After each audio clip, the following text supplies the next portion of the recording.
I've got baby Pokemon on the brain, and that's because one of my friends who is a fellow PokeTuber and Fakemon artist recently shared some big news. A new little trainer has been born. If you haven't heard of PewterCityJim, then go and check out his channel after the video. He does some amazing art and has done everything from Fakemon regions to art locks, so there's really something for everyone. I'll leave a link in the description so you can check him out. Only a handful of Pokemon have received pre-evolutions in a generation after they were released, so I thought in the spirit of babies, I'd take a shot at making some baby Pokemon.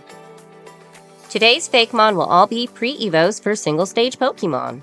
I needed to narrow down the list and show some attention to Pokemon that don't often get any. Maractus is one of those Pokemon. The design I like, but haven't really used one myself, I just never had space for it on my team. Anywho, I wanted to give Maractus a cute little pre-evo, so that's what I did. When it came to designing a pre-evolution, I took inspiration from a small barrel cactus, sort of like the ones around where I live, which are usually not much larger than a basketball, or at least the ones I've seen. I imagine this guy would be a lot smaller though. This is Carattle. I pulled the majority of the design from Maractus' head, making some changes here and there to help it look more like a baby. It looks so cute and innocent, but also pokey. Speaking of, I wanted to make sure that I kept certain design elements like the spike in the middle of the head. Like a cactus unicorn. Oh my gosh, catacorn. There's something there, maybe Fakemon potential. Not right now though, you need to stay on track. Distractions aside, I included small spikes and the leaf-like bits like Maractus has. I really think this would make a good pre-evolution design for Maractus. Believable, but not boring. It really does look like a tiny version of Maractus. Let me know what you guys think in the comments below, and let's take a look at the next Pokemon I chose to give a pre-evolution. Gen 2 had one of the oddest single-stage Pokemon in my opinion, and it wasn't until Scarlet and Violet that I remembered it existed. So yes, that means I'm giving a baby Pokemon to Delibird. Even though it already got a future Paradox form, I still feel like Delibird needs something more to help me get attached to it. And what better way than to give it an adorable pre-evolution? Being clearly inspired by old Saint Nick himself, I originally thought it would be cute to make the baby look like an elf by giving it a green instead of red coloration. I still think that would be super cute, but instead I decided to play it safe and follow the set trends of it looking mostly like a smaller version of the original Pokemon. So here's Pebblin. Honestly guys, you've gotta admit this thing has no business being this cute. When it came to naming Pebblin, I was stumped until I remembered a movie from my youth called Pebblin the Penguin. Pebblin the Penguin was one of my favorite movies growing up, and I especially loved Rocco the Rockhopper, which is what I think Delibird is based on. So Pebblin liked to give gifts, often whatever they find laying around, such as pebbles. The things I knew I needed to keep were the overall shape of the head and body. I also wanted to find a way to make the big Rockhopper penguin eyebrows look a little cuter. The eyes were a little bit of a struggle, but once I settled on just doing the inner part of Delibird's eyes, it really came together. I played around with the color palette a bit, and I just settled on swapping the red and white on the body. I think this is another strong baby Pokemon design that would definitely make me like Delibird a lot more. And now we have a brief intermission to say don't forget to hit that like button and subscribe to make the algorithm happy. Now back to the video. For this next Pokemon, I decided it was time to bring the spotlight back to a fan favorite. Shuckle is as cute as it is derpy, and when first encountered, it might be hard to imagine that it can be one of the most powerful Pokemon in the game. Fans of competitive battling know the power hidden behind this otherwise unassuming design. I tried looking into the origins of Shuckle, and I struggled to find a conclusive answer on what it is. So I decided the next best method of approach would be to just make a smaller, simpler Shuckle. What I knew would be difficult was coming up with a name. Since I don't know much about the inspiration or naming convention, it was really difficult finding one that fit. So this is Shucklet. Though I don't regret my choice, I will admit that the creativity of this pre-evolution is pretty limited.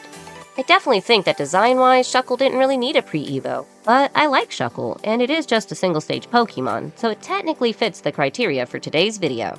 I did the best I could to just super simplify Shuckle's original design into a baby, so it's just the head of Shuckle poking up out of a small shell. Its main focus is eating all the time, and it hasn't got the room to store berries and make them into juice yet. Though it feels like a step down in every way, I think that makes it a good fit for a baby Pokemon. This is another one I had considered changing the colors on, but at this point I was pretty sold on just keeping them the same colors as the original. I do think it's really cute, even if it's not the most inspired or creative design. I hope you guys liked it, and I'm especially excited to talk about the last two Pokemon in today's video. The next Pokemon I gave a pre-evolution to is one that I wish debuted as a 3-stage line. I really like Mawile, and I think it's a great example of what makes a good Pokemon design. Definitely got attached during my edgy teen phase, and I have always liked its aesthetic since. If you ask me, its design and stats are more aligned with a middle stage of 3 than a single stage. It's not overly designed, but also not too simple either, so it would make sense as a second stage Pokemon. Mawile did get a Mega Evolution in Kalos, which looks amazing, but I still like the idea of it getting a pre-evo, so here it is. This is Nibbile. The name is of course inspired by Nibbile. The idea was that Nibbile is a cuter, less severe word than Maw. For the most part, I just wanted to take the elements I enjoyed most from Mawile and shrink them down. So of course I kept the second head, but went for a more forward-facing pose. That way, when it evolves, it would feel more dynamic. I really like the single tooth and innocent expression. It looks like it would be constantly begging for food. The overall body shape is pretty similar to Mawile's too, with one of the main differences being that it doesn't have arms. Just 2 hungry mouths with legs. This is pretty close to being my favorite baby Pokemon from this video, and I go back and forth between it and the final design. Both have the cutest faces. But before we talk about the final design, leave a comment and tell me what you think the last Pokemon to get a pre-evo will be. And now it's time to talk about the last Fakemon in today's video and what Pokemon I chose to give a pre-evolution to. When I think of a single-stage Pokemon that's designed forward and has a lot of potential to receive a pre-evolution, I think of Sigiliph.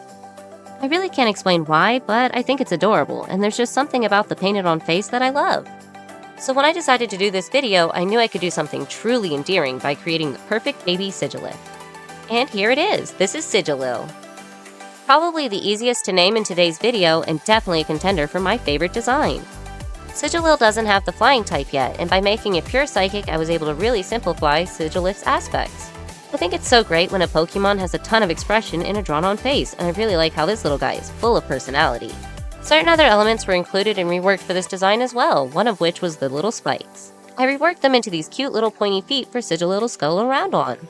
Because it's a more simplified version of Sigiliph, that meant I had to be choosy about my color placements. And I think I made the right choices. Overall, I'm really happy with how all these babies turned out, but I really like Sigilil and would be top of my catch list from today's video.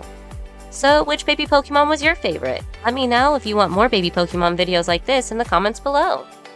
Thanks for sticking around to the end of the video, but if you've made it this far and you haven't done it yet, hit that like button to let me know you liked the video, and you should probably be subscribed so you don't miss out on more Fakemon and chaos. And don't forget to slide over to PewterCityJim's channel. I promise you won't be disappointed. If you want to watch more of my videos, consider watching one of these. Until next time!